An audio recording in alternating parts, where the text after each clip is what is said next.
왜 나한테만 저래? 내가 만만한가? 밖에서는 한없이 착하고 친절하다는 사람이 왜 유독 나한테만 서슬퍼런 칼날 같은 말들을 쏟아내는 걸까요? 가장 가까운 사이이기에 누구보다 따뜻한 온기를 기대했지만 돌아오는 건 차가운 비난과 이해할 수 없는 짜증뿐입니다. 이때 우리는 깊은 무력감을 느낍니다. 나만 참으면 괜찮겠지 싶어 서운함과 분노를 꾹꾹 눌러 담아보지만 반복되는 감정의 쓰레기통 노릇에 정작 당신의 마음은 새까맣게 타들어가기 일쑤입니다. 하지만 여러분, 꼭 기억하셔야 할 사실이 있습니다. 그가 여러분에게 화를 내는 건 여러분이 부족해서도 화를 낼 만한 빌미를 제공해서도 아닙니다. 그것은 그 사람이 당신을 상대로 두드리는 심리적 계산기 때문입니다. 그들은 당신을 함부로 해도 손해보지 않는 존재로 규정했습니다. 사실 그들은 밖에서 소진해버린 자존감을 가장 안전하다고 믿는 여러분을 통해 보상받으려고 하는 중입니다. 오늘 이야기는 그동안 가까운 이의 화를 묵묵히 받아내며 내 탓인가 자책하셨던 분들을 위한 처방전입니다. 왜 그들이 그토록 이기적인 감정 표출을 반복하는지 그 겉모습에 숨겨진 세 가지 심리적 특징을 냉철하게 파헤쳐 보려 합니다. 오늘 이 영상을 끝까지 함께 하신다면 여러분은 상대의 화 뒤에 숨겨진 그들의 초라한 진실을 마주할 것입니다. 더 이상 그들의 감정에 휘둘리지 않고 여러분의 가치를 당당히 인정받는 구체적인 대응 방법을 습득하게 될 것입니다. 자, 그럼 이제부터 본격적으로 그들의 속마음을 열어보겠습니다. 그 첫 번째 진실을 듣는 순간 여러분은 소름이 돋을지도 모릅니다. 우리가 그토록 믿었던 사랑이나 신뢰와는 아주 거리가 먼 지극히 차갑고 영악한 본능에 대한 이야기입니다. 첫째로, 유독 가까운 이를 함부로 대하는 그들은 마음속으로 아주 영악한 계산을 하고 있다는 사실입니다. 흔히 화를 내는 사람들은 스스로 나도 내 성질을 못 이겨서 그래 라고 말하곤 하지만 사실 그들은 화를 조절하지 못하는 게 아닙니다. 밖에서 그들은 화를 냈을 때 돌아올 사회적 불이익이나 평판이 나빠지는 것을 본능적으로 계산하고 아주 잘 참아냅니다. 하지만 현관문만 열고 들어오면 그 계산기는 전혀 다르게 작동합니다. 이 사람은 내가 조금 함부로 해도 나를 떠나지 않을 거야 라는 비겁한 확신, 즉 안전성에 대한 계산이 끝났기에 자신의 감정을 당신에게 여과 없이 쏟아내는 것입니다. 평생 남편을 묵묵히 내조하며 가족을 지켰던 정숙님은 밖에서는 법 없이도 살 사람이라는 소리를 들을 만큼 인자한 남편 때문에 오랜 시간 소갈이를 해오셨어요. 남편분은 직장 동료나 친구들에게는 그토록 너그럽고 예의 바른데 유독 정숙님 앞에서는 사소한 일에도 불같이 화를 내며 짜증을 냈다고 합니다. 정숙님이 정성껏 차린 식탁 앞에서 국이 왜 이렇게 짜냐며 숟가락을 탁 놓아버리거나 외출 준비가 조금만 늦어져도 도대체 왜 이렇게 굼뜨냐며 날카로운 말들을 쏘아댔습니다. 그럴 때마다 정숙님은 어깨가 축 처지고 눈시울이 붉어진 채로 아무 말도 못하고 주방 구석에서 한숨만 내쉬어야 했습니다. 남편의 이런 이중적인 모습은 정숙님에게 나는 당신에게 화풀이 대상밖에 안 되는 존재인가 라는 깊은 자괴감을 안겨주었고 두 분의 대화는 점점 끊겨 집안에는 늘 싸늘한 정적만 감돌았습니다. 여러분, 상대의 이런 이중적인 모습을 방치한다면 결국 가장 소중해야 할 동반자와의 신뢰는 완전히 무너지고 평생을 원망과 외로움 속에서 보내게 될지도 모릅니다. 하지만 정숙님은 우리 모임에서 함께 책을 읽으며 큰 결심을 하셨습니다. 상대가 나를 언제든 감정을 쏟아내도 안전한 사람으로 계산하게 두어서는 안 된다는 것을 깨달으신 거죠. 어느 날 남편이 또다시 사소한 일로 소리를 지르기 시작했을 때 정숙님은 예전처럼 참지 않았습니다. 대신 남편의 눈을 똑바로 바라보며 아주 차분하게 하지만 단호하게 이렇게 말했습니다. 여보, 당신이 밖에서 얼마나 애쓰고 오는지 알지만 그렇다고 해서 나에게 이렇게 함부로 화를 낼 권리는 없어요. 나는 당신의 감정 쓰레기통이 아니에요. 처음엔 당황하던 남편도 정숙님의 단단한 태도에 조금씩 변하기 시작했습니다. 자신이 당연하게 누려왔던 정숙님의 인내심이 결코 무한한 것이 아님을, 그리고 사랑하는 아내를 잃을 수도 있다는 손실을 깨닫게 된 것이죠. 이제 남편은 화가 치밀어 오를 때면 잠시 베란다로 나가 숨을 고르고 들어옵니다. 정숙님은 더 이상 거실을 걸어 다닐 때 눈치를 보지 않게 되었고, 두 분은 이제야 비로소 서로의 안부를 묻는 평범하고도 따뜻한 저녁 시간을 되찾으셨습니다. 심리학에서는 이를 안전기지에 대한 오용이라고 설명합니다. 인간은 본능적으로 자신이 안전하다고 느끼는 곳에서 가장 솔직해지는데, 문제는 그 솔직함이 무례함으로 변질될 때 발생합니다. 밖에서 얻은 상처를 치유해야 할 가정이라는 공간을 오히려 타인에게는 감히 꺼내지 못할 비겁한 분노를 배설하는 장소로 써버리는 것이죠. 이것은 상대방을 사랑하기 때문이 아니라 상대방이 나를 떠나지 못할 것이라는 약점을 이용하는 낮은 수준의 방어 기제일 뿐입니다. 혹시 여러분 주변에도 이런 비겁한 계산기를 두드리는 분이 계신가요? 그렇다면 오늘부터라도 구체적인 실천 방안 한 가지를 꼭 기억하셨으면 좋겠습니다.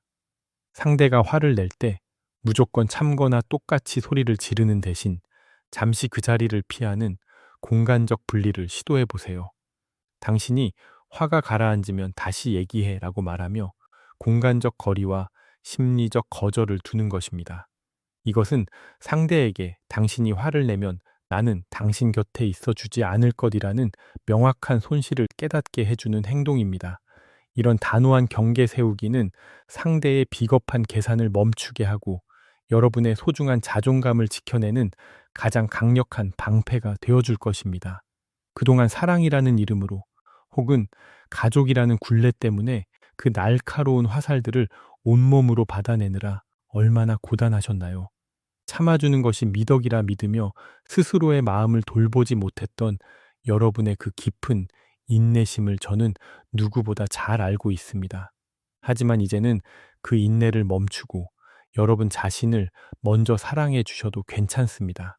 여러분은 누군가의 화풀이 대상이 되기 위해 태어난 존재가 아니라 그 자체로 존중받아야 마땅한 귀한 분들이니까요. 여기까지 들으시면서 이런 생각 드실 거예요. 아니, 계산기까지 두드리는 사람이라면 정말 나쁜 사람 아닌가? 그런 사람을 내가 계속 받아줘야 해? 맞습니다. 하지만 모든 화풀이가 이렇게 비겁한 계산에서만 나오는 건 아닙니다. 오히려 본인조차 어찌할 수 없는 비극적인 상태일 때도 있죠. 두 번째로 우리가 살펴봐야 할 심리적 진실은 그들은 감정 조절을 위한 에너지가 완전히 고갈된 상태라는 점입니다. 우리는 흔히 밖에서 인격적으로 훌륭하고 일도 완벽하게 해내는 사람들을 보며 감탄하곤 합니다. 하지만 사람의 의지력과 인내심은 무한히 충전되는 태양광 충전지가 아니라 쓸 수 있는 양이 정해진 배터리와 같습니다.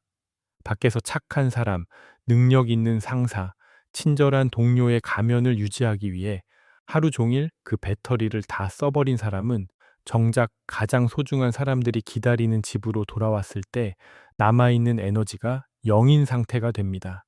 즉, 집에 돌아온 그 사람은 화를 내고 싶어 안달이 난 사람이 아니라 화를 참을 수 있는 최소한의 힘조차 남아있지 않은 감정적 탈진 상태인 경우가 많습니다.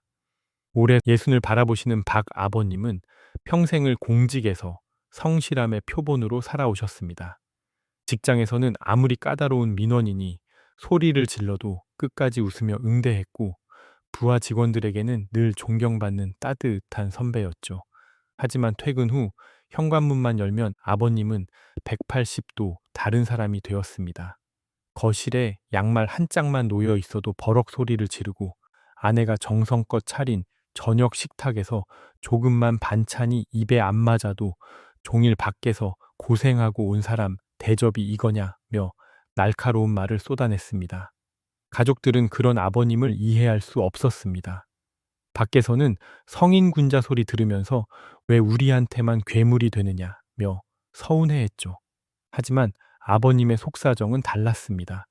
사실 아버님은 밖에서 그 성인군자 타이틀을 지키기 위해 매 순간 자신을 억누르고 참고 인내하며 모든 심리적 에너지를 소진하고 있었던 겁니다. 하루 종일 사회라는 전쟁터에서 감정의 방패를 들고 버티다 보니 집에 돌아왔을 때는 방패를 들 힘조차 남아있지 않았던 것이죠. 가장 편안해야 할 안식처에서 도리어 가장 날것의 감정이 튀어나오는 역설적인 상황이 반복된 것입니다. 이런 상황이 반복되면 가족들은 깊은 상처를 입고 마음의 문을 닫게 됩니다. 저 사람은 우리보다 남을 더 소중하게 생각하는구나 라는 오해를 하기 쉽기 때문이죠. 하지만 이 갈등의 실타래를 풀기 위해서는 이 현상을 성격의 결함이 아닌 에너지의 고갈이라는 관점으로 바라볼 필요가 있습니다. 심리학에서는 이를 자아 고갈 이론으로 설명합니다. 인간이 스스로를 통제하고 감정을 조절하는 데에는 한정된 자원이 쓰인다는 이론이죠. 밖에서 너무 많은 에너지를 써버린 사람은 회복 탄력성이 급격히 떨어지게 됩니다. 작은 자극에도 평소보다 몇 배는 더 민감하게 반응하고 평소라면 웃어 넘길 일에도 불같이 화를 내게 되는 것이죠.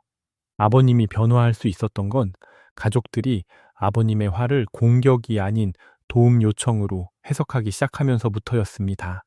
가족들은 아버님이 퇴근하자마자 질문을 쏟아내거나 요구 사항을 말하는 대신 30분 정도 혼자 씻고 숨을 고를 수 있는 감정 완충 시간을 드렸습니다.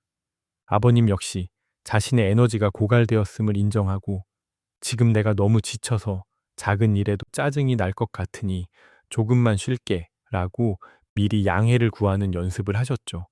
에너지를 채울 여백이 생기자 신기하게도 아버님의 날카로운 언성도 조금씩 낮아지기 시작했습니다. 혹시 여러분 곁에도 밖에서는 누구보다 훌륭하지만 집에서는 지독한 감정 가난뱅이가 된 분이 계신가요? 그분들의 짜증 뒤에는 사실 나 오늘 하루 너무 힘들었어. 이제 더 이상 참을 힘이 없어. 라는 비명이 숨어 있을지도 모릅니다. 물론 그렇다고 해서 그들의 화풀이가 정당화될 수는 없습니다. 하지만 그 원인이 나를 싫어해서가 아니라 버틸 힘이 없어서 라는 것을 이해하는 것만으로도 우리가 받는 상처의 깊이는 훨씬 얕아질 수 있습니다. 오늘부터는 우리 집만의 감정 주차 시간을 만들어 보면 어떨까요? 밖에서 돌아온 가족에게 곧바로 대화를 시도하기보다 그가 사회적 가면을 벗고 에너지를 아주 조금이라도 충전할 수 있도록 20분에서 30분의 시간을 말없이 기다려주는 것입니다. 그 짧은 기다림이 폭풍 같은 화를 막아주는 든든한 방파제가 되어줄 것입니다. 그동안 상대방의 이유 없는 화풀이에 내가 뭘 그렇게 잘못했나 자책하며 밤을 지새우셨던 여러분, 여러분의 잘못이 아닙니다. 단지 그 사람은 밖에서 너무 무거운 짐을 지느라 여러분을 안아줄 힘까지 다 써버린 가엾은 사람일 뿐입니다. 이제는 상대의 감정에 휩쓸려 같이 에너지를 낭비하기보다 여러분의 마음 에너지를 먼저 보호해 주세요. 여러분이 단단하게 서 있을 때 비로소 상대의 고갈된 마음도 보듬어 줄 수 있는 여유가 생길 것입니다. 그런데 여러분, 상대가 나를 만만하게 계산하는 것도 에너지가 바닥나서 예민해진 것도 이해해 보려 노력하더라도 이 모든 문제를 뿌리부터 흔드는 결정적인 원인은 따로 있습니다. 그것은 바로 상대방을 너로 보지 않고 또 다른 나로 보는 지독한 착각인데요. 이 경계선이 무너지는 순간 관계는 지옥이 됩니다. 세 번째, 가까운 사람을 함부로 대하는 사람의 가장 치명적인 심리는 바로 그들이 나와 타인의 경계를 구분하지 못하는 미성숙한 상태에 머물러 있다는 점입니다. 우리는 흔히 사랑하는 사이라면 서로에 대해 모든 것을 알고 모든 감정을 공유해야 한다고 생각합니다. 특히 우리 사회는 가족 또는 조직이라는 공동체 의식을 중요시합니다. 하지만 이 하나라는 생각이 때로는 독이 되기도 합니다. 가까운 사람에게 유독 화를 많이 내는 사람들은 상대방을 자신과 분리된 독립된 인격체로 보는 것이 아니라 나의 연장선 혹은 나의 부속물로 착각하는 경향이 있습니다. 즉, 타인에게는 지키는 최소한의 예의와 경계선을, 가장 가까운 가족이나 연인에게는 아예 허물어 버리는 것이죠. 올해 서른이 간 넘은 지혜님은 최근 엄마와의 계속되는 갈등으로 매일 밤을 눈물로 지새웠습니다. 엄마는 지혜님의 사소한 습관과 말투 또는 행동과 결정이 마음에 들지 않으면 마치 세상이 무너진 듯 불같이 화를 내며 독설을 퍼부으셨죠. 너는 왜 내 말을 듣지 않니?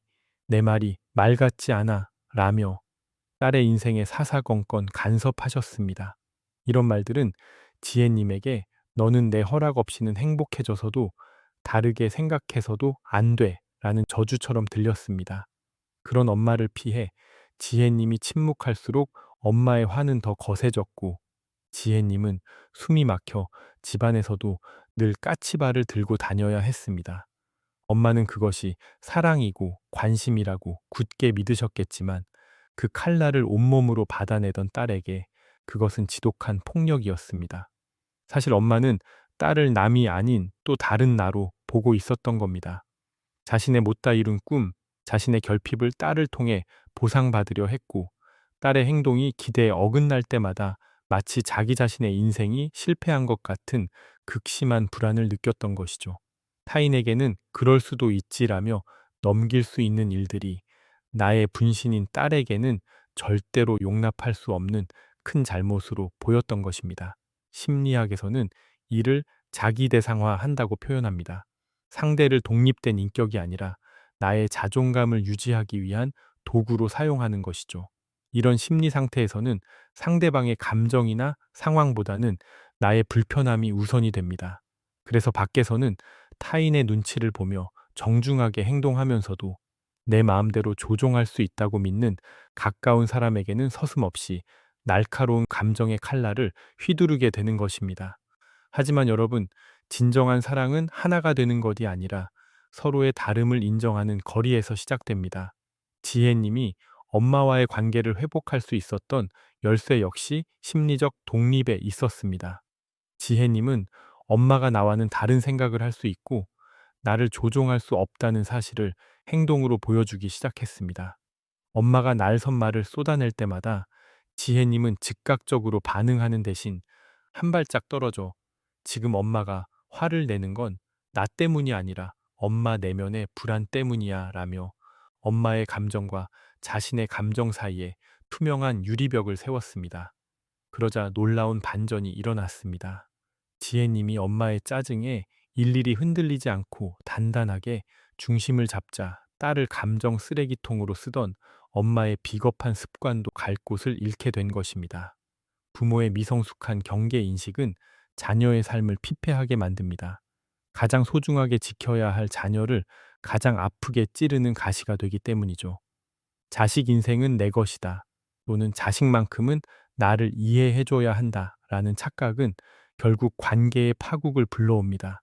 이 지독한 관계의 굴레를 끊어내기 위해 많은 분이 참거나 똑같이 소리를 지르며 싸우는 방법을 택하죠.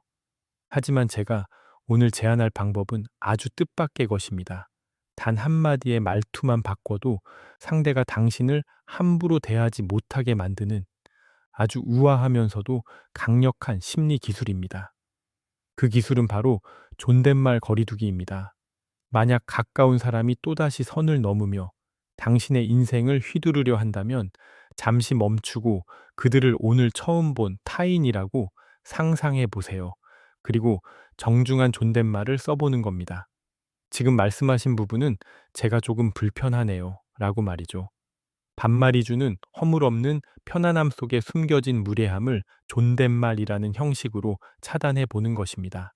이 작은 언어의 변화가 그들의 무례한 행동의 뇌에 우리는 서로 예의를 갖춰야 할 별개의 인격체라는 신호를 강력하게 전달해 줄 것입니다. 그동안 가까운 사람의 화풀이를 우리는 하나니까 당연히 참아야지라며 견뎌오신 여러분, 혹은 나도 모르게 사랑이라는 이름으로 소중한 이들에게 상처를 주며 괴로워하셨던 여러분, 여러분이 그동안 힘들었던 이유는 여러분이 나빠서가 아니라 단지 건강하게 거리 두는 법을 배우지 못했기 때문입니다. 이제는 너무 가까워서 보이지 않았던 상대방의 얼굴을 다시 한번 찬찬히 바라보세요. 그는 나의 일부가 아니라 그 자체로 온전하고 존엄한 하나의 세계입니다. 상대방과 나 사이에 건강한 울타리를 세우는 것은 단절이 아니라 더 오래, 더 깊게 사랑하기 위한 필수적인 과정입니다. 여러분이 오늘 세운 그 작은 경계선이 내일의 여러분을 더 자유롭고 평온하게 만들어줄 것입니다. 오늘 우리가 함께 나눈 이야기들을 다시 한번 가슴에 새겨보겠습니다. 가까운 사람에게만 유독 날카로워지는 사람들의 세 가지 심리. 첫째, 손해보기 싫어하는 비겁한 심리적 계산. 그들은 밖에서는 평판을 위해 참고 집에서는 나를 떠나지 않을 거라는 확신의 감정을 배설합니다. 둘째, 감정 조절 에너지의 고갈. 이들은 밖에서는 좋은 사람으로 사느라 모든 인내심 배터리를 소진합니다. 그리고는 정작 소중한 사람 앞에선 참을 힘이 남아있지 않은 상태입니다. 셋째, 심리적 경계선의 부재. 상대를 독립된 인격이 아닌 나의 부속물로 착각하여 타인에게 지키는 최소한의 예의조차 허물어버린 미성숙함입니다. 혹시 그동안 가까운 이의 화살을 온몸으로 받아내며 내가 뭘 그렇게 잘못했을까 자책해 오셨나요? 혹은 상대방의 지속적인 무례함에 나도 모르게 가시돋친 말을 뱉고 밤잠 설치며 후회하신 경험이 많으신가요? 이건 결코 여러분이 부족해서가 아닙니다. 우리는 그저 나를 지키는 법을, 그리고 상대의 아픔을 건강하게 해석하는 법을 배울 기회가 없었을 뿐입니다. 이제껏 당신은 가족을 위해 또는 사랑하는 사람을 위해 충분히 애쓰며 살아오셨습니다. 그 인내와 헌신만으로도 여러분은 충분히 존경받아 마땅한 분들입니다. 이제는 오늘 알게 된 그들의 속마음을 바탕으로 소중한 분들과의 관계가 더욱 단단해지기를 진심으로 응원합니다. 오늘 이야기는 정혜신 작가의 당신이 옳다를 읽고 정리한 내용 중 가장 인상 깊었던 부분에 제 생각과 경험을 더하여 만들었습니다. 지금까지 책그리고였습니다. 감사합니다.